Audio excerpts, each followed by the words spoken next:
Fala galerinha do primeiro ano, tudo bem com vocês? Aqui é o professor Henrique, tá? A gente está voltando aí agora a se conectar, né? Dessa vez não presencialmente, mas assim, a gente vai fazer de tudo para a partir de agora conseguir aí estabelecer uma conexão entre a gente enquanto esse problema aí do coronavírus não se resolve, tá? Eu tô de óculos escuro aqui, mas não é porque eu sou estiloso não.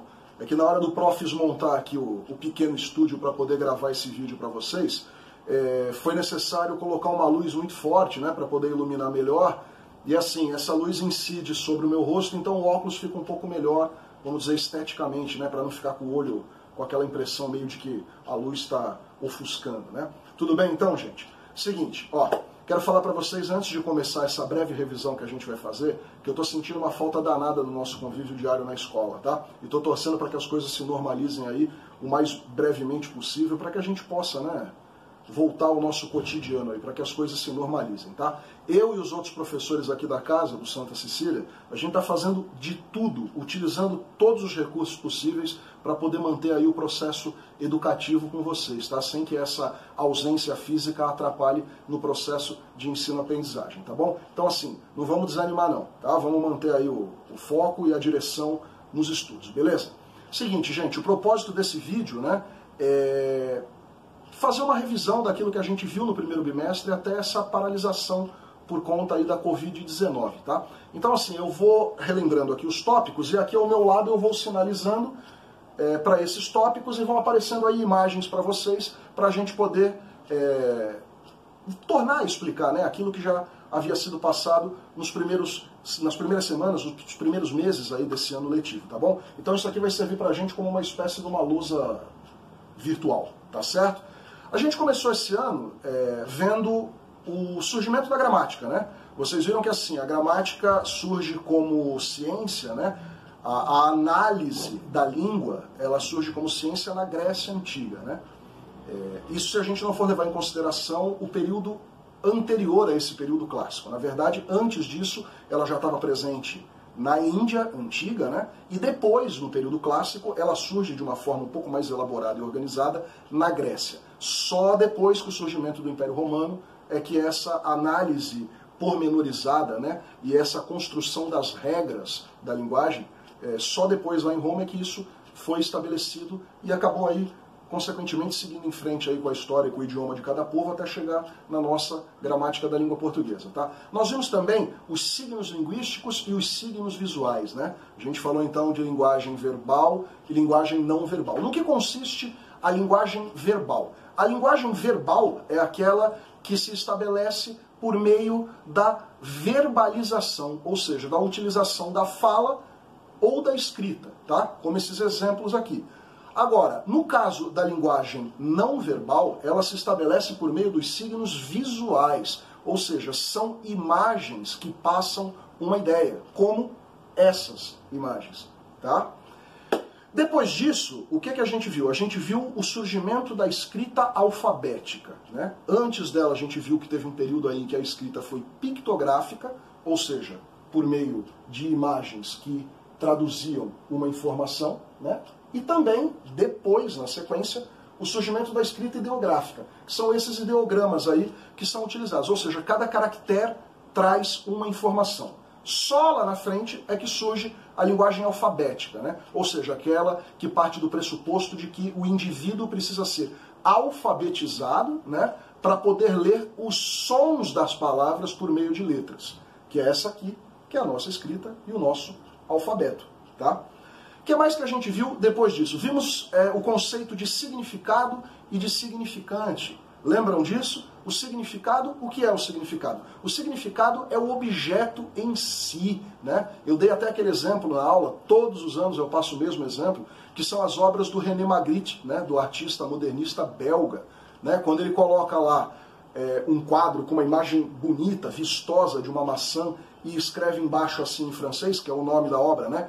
Ceci n'est pas une pomme, ou seja, isso não é uma maçã.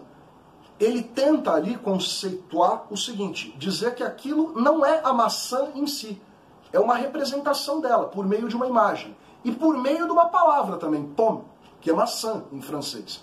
Agora, a maçã em si, o fruto que a gente come, é uma outra coisa, né? Então a gente viu que assim, o significado é a coisa real. O significante é aquela maneira como nós conseguimos representar, seja por meio da imagem ou por meio da nossa escrita alfabética, tá?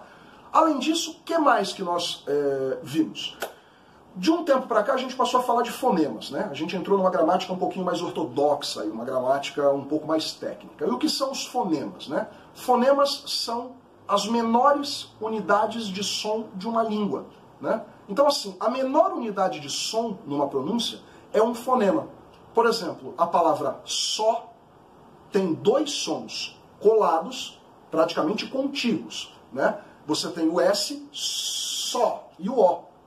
Esses dois sons juntos produzem uma palavra. Ou seja, cada um desses sons, o S, O, os dois separadamente, né? Quando eles estão juntos, eles formam uma palavra. Essa palavra é formada por dois fonemas, né? E na sequência nós passamos a ver também os dígrafos, né? O que representam na língua portuguesa os dígrafos? Os dígrafos são aqueles casos de duas letras juntas que produzem um som único, como é o caso de carro. O RR produz um som apenas de R. Quando eu digo, por exemplo, 15, né? O Q e o U juntos formam um dígrafo, porque eles produzem um som único só, né? O som do K, né? Ou do Q. Enfim, aí nós partimos para ver, por último, agora, antes das aulas serem suspensas, nós estávamos vendo os encontros vocálicos, né? Os encontros vocálicos dos três tipos diferentes. Nós vimos primeiro os ditongos, né? O que representa um ditongo? O ditongo é aquele som de um encontro vocálico que permanece junto numa sílaba, né? Então, se eu tenho uma palavra, por exemplo, deixa eu pensar, não pensei em nada aqui de antemão, mas, por exemplo, quando eu digo assim, pai, né? Pai, eu tenho o encontro de um A e um I. Só que assim, eles são pronunciados juntos. Eu tenho uma vogal, que é o A, e uma semivogal, que é o I, tá? No caso de um tritongo, esse som vocálico, esse encontro, é triplo. Eu tenho uma semivogal, uma vogal e outra semivogal. Por exemplo, Paraguai, né? Eu tenho aí as três últimas letras, né? Uma semivogal, uma vogal e outra semivogal, pronunciadas juntas. E por último, gente, a gente viu também os hiatos, né? O que significa a palavra hiato? Hiato significa separação, espaço, né? É uma espécie de uma fenda, né? Uma interrupção. Então por que eu falo hiato? Porque em muitos encontros vocálicos, o som das duas vogais é pronunciado em sílabas diferentes. Quando eu digo sa-u-d, o A e o U na palavra estão juntos. Só que na hora de pronunciar, cada som vocálico fica separado em uma sílaba, tá? Então assim, a intenção desse vídeo, para começar, era só fazer um apanhado aí, né? Para que a gente pudesse revisar o conteúdo que foi mostrado no primeiro bimestre até as interrupções da aula. Tá bom, gente? Seguinte, quero pedir para que vocês mantenham a tranquilidade, mantenham a cabeça fresca, tá? Se cuidem, vocês devem manter a quarentena de vocês, tá? Isso é uma questão de responsabilidade com vocês e com as pessoas que vocês amam e com quem vocês convivem, tá? E com a sociedade toda também. É uma questão de respeito. Então assim, fiquem em casa, permaneçam estudando aí, não percam o foco, o direcionamento nos estudos, tá? E vamos esperar uma resposta da ciência.